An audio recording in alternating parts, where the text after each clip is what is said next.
नमस्ते मित्रांनो, आज मी आपल्यासोबत अतिशय महत्त्वाच्या गोष्टीवरती बोलणार आहे. त्याच्यामध्ये आपण मेन्स्ट्रुअल हायजीन याविषयी बोलत आहोत. मेन्स्ट्रुअल हायजीन याविषयी आपण कधी बोलायला सुरुवात करायला पाहिजे, मुलांशी काय बोलायला पाहिजे, मुलांना त्याबद्दल कसं सांगणं गरजेचं आहे, मेन्स्ट्रुअल हायजीनच्या दरम्यान वापरण्यात येणाऱ्या गोष्टी आपण कशा वापरत आहोत, त्या गोष्टी वापरल्यानंतर त्यांना डिस्पोज कसं करत आहोत आणि ते जर का व्यवस्थित नाही केलं तर त्याच्यामध्ये होणारे इन्फेक्शन, त्यामुळे होणारे त्रास, एन्व्हायरमेंटमध्ये होणारं पोल्युशन याविषयी आज आपण बोलणार आहोत. बऱ्याच वेळेस स्त्रियांमध्ये हा गोष्ट नेहमी विचारांमध्ये येते की आम्ही लहान असताना पहिली पाळी आल्यानंतर आमच्या घरामध्ये या गोष्टींबद्दल कधी बोललं गेलं नाही, पण आपण आपल्या मुलींसोबत या गोष्टींविषयी नक्की बोलूया. पण होता होता असं होतं की मुलांसोबत बोलताना परत त्या गोष्टींमध्ये कुठेतरी काही अडचणी येतात आणि त्या गोष्टी मुलांना व्यवस्थित सांगितल्या जातात. तर हे कधी आपण बोलायला मुलांसोबत, मुलींसोबत, पण त्यांना पहिली पाळी येण्याच्या अगोदर हे बोलणं जाणं जरुरी आहे. ज्याच्यामध्ये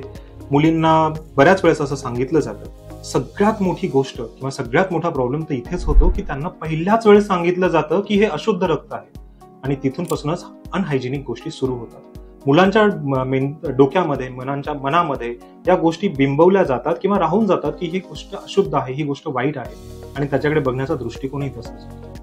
या पाळीमध्ये काहीही वाईट नाहीये, त्या गोष्टी अतिशय नॉर्मल. जसं आपल्या अंगावरची त्वचा बाजूला जाते, केस गळतात, तसंच शरीरामध्ये अतिशय व्यवस्थित प्लॅन पद्धतीने होणारं ब्लिडिंग म्हणजे मेन्स्ट्रुअल सायकल. त्याच्यामध्ये काहीही त्रास नसायला हवा, त्याच्यामध्ये काही अशुद्ध रक्त जात आहे असंही नाही. मग आता ते जर का सांगितलं तर शरीरामध्ये जसं युट्राईन लेअर मधनं ते होणारं ब्लिडिंग आहे तर ते नॉर्मली प्रत्येक पिरियड्स मध्ये होतं आणि त्याच्यासारखी व्यवस्थित गोष्ट कोणतीही नाही आहे. या गोष्टी मुलांना सांगणं गरजेचं आहे. पिरियड्स आल्यानंतर त्याच्याबद्दल पॅनिक करण्यापेक्षा ते येण्याच्या अगोदर मुलांना अपेक्षित असण्याचं वय जेव्हा आहे, पूर्वी साधारणतः 12 ते 14 वर्षांच्या मुलांमध्ये या पाळी येण्याची वय असायचं. आता थोडंसं खाली आलं, साधारणतः 10 ते 14 वर्षांच्या वयांमध्ये सुद्धा पाळी यायला सुरुवात झाली. याची बरीचशी कारणं, पण याविषयी मुलांना त्याच्या अगोदरपासून बोलायला सुरुवात करायला पाहिजे. मुलांनी त्या दरम्यान काय काय गोष्टी करायला पाहिजे. पाळी आल्यानंतर ज्या वेळेस प्रायव्हेट पार्ट्समध्ये, वजानल एरियामध्ये, जेनॅटलच्या जवळ थोडंसं मॉइश्चर वाढलेलं असतं, ब्लिडिंग असतं, तिथे होणारं पीएच चेंजेस जे असतात त्याच्यामुळे इन्फेक्शनचे चान्सेस वाढतात. याविषयी मुलांना अगोदरपासून सांगणं गरजेचं आहे. आणि हे सगळं होत असताना मुलांनी त्याबद्दल आपणाशी काय बोलायला पाहिजे, मुलांनी त्याच्यामध्ये काय काय वापरायला पाहिजे, याही गोष्टी त्यांच्याशी मनमोकळेपणाने बोलायला. त्याच्यामध्ये आपण मुलांशी जे बोलत आहोत ते त्यांना त्याच्यामध्ये कुठेही ऑकवर्ड वाटणार नाही, याही गोष्टींचा तेवढंच अंदाज आपण घेतला पाहिजे. सहज बोलत असताना मुलांना त्याच्यामध्ये आपण हायजीन ठेवत असताना ज्यावेळेस ब्लिडिंग होतंय, ते ब्लिडिंग होत असताना त्याला क्लीन करण्यासाठी काय काय करणं गरजेचं आहे. त्याच्यामध्ये व्यवस्थित आंघोळ करणं, प्रायव्हेट पार्ट्स क्लीन करणं. क्लीन करत असताना आपण नॉर्मली सोप वॉटर सुद्धा वापरू शकतो किंवा हायजीन वॉश वापरू शकतो. आणि हे सगळं वापरत असताना फक्त आपण जेनॅटल्सचा वरचा भाग क्लीन करणं अपेक्षित आहे. त्याच्यामध्ये कुठेही योनी मार्गामध्ये, वजायनामध्ये पाणी किंवा हायजीन वॉश इन्सर्ट करण्याची गरज नाही. त्याने उलट आपण इन्फेक्शन आतमध्ये आणखीन पाठवण्यासारखं होऊ शकतं. वॉश करत असताना नेहमी पुढच्या बाजूने मागच्या बाजूला वॉश करणं गरजेचं आहे, जेणेकरून संडासच्या जागेवरचे जे इन्फेक्शन्स आहेत, कीटाणू आहेत, ते पुढे न येईल. तिथला एरिया थोडासा कोरडा ठेवण्याचा प्रयत्न करायला हवा. हे झालं रुटीन हायजीनच्या जागी.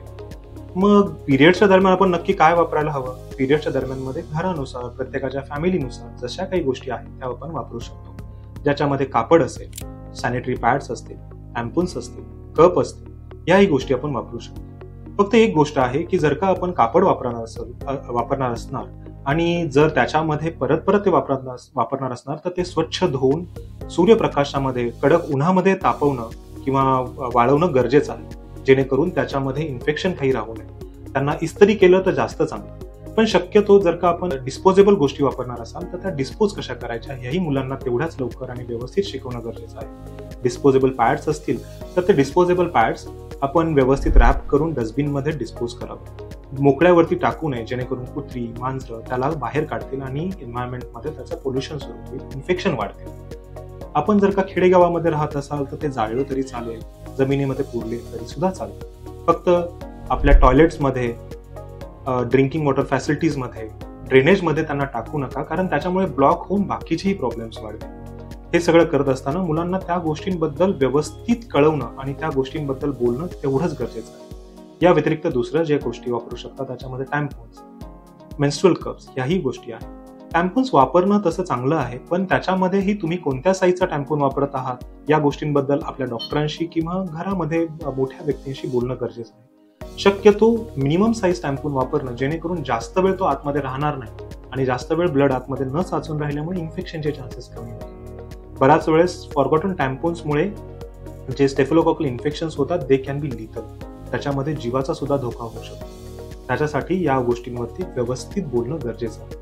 पिरियड्समध्ये वापरण्यात येणारे इनर्स याविषयी आपण मुलांशी बोलायला हवं, ज्याच्यामध्ये इनर्स व्यवस्थित स्वच्छ धुवून त्याला उन्हामध्ये वाळवणं, त्याला इस्त्री करून क्लीन करणं या गोष्टी. बऱ्याच वेळेस मुलांना या गोष्टींची इतकी तीव्रता, इतकं त्याच्याबद्दल चूक वाटत असते की ज्याच्यामुळे मुलं त्या गोष्टींना दाबून ठेवतात, अंधारात ठेवतात आणि त्या अंधारामध्ये किंवा कुबट वातावरणामध्ये इन्फेक्शन वाढण्याचे चान्सेस तर आणखीन वाढतात. त्यामुळे या सगळ्या गोष्टींवरती मुलांशी मन मोकळेपणाने बोला. काही जर का त्रास वाटत असेल, काही जर का डाऊट्स असतील तर तुम्ही तुमच्या डॉक्टरांशी त्याविषयी नक्की संवाद साधू शकता आणि त्या मुलांना पहिल्या पाळीपासून त्या पाळीचा आनंद, त्या पाळीची व्यवस्थित काळजी घेण्यासाठी शिकवा. त्याच्यामुळे मुलांची बाकीच्या तब्येतीवरती सुद्धा व्यवस्थित लक्ष ठेवता येईल. आणि सगळ्यात महत्वाचं म्हणजे मुलांना त्यामध्ये वाटणारा जो अभिमान आहे, त्या गोष्टींमुळे येणारी न्यूनगंडता आहे ती त्यांच्या मनातून निघून जाईल. पाळी दरम्यान मुली ज्या प्रकारे दबकून राहतात, बाकीच्या मुलांसोबत मिक्स होत नाही, त्या गोष्टींमधनंही मुलांचा आत्मविश्वास वाढायला मदत होते. त्यामुळे आजपासून आपण ठरवूयात की मुलांसोबत याविषयी मन मोकळेपणाने बोलूयात आणि त्यांना एक उत्तम आणि आरोग्य मेन्स्ट्रुअल सायकल देऊयात. धन्यवाद.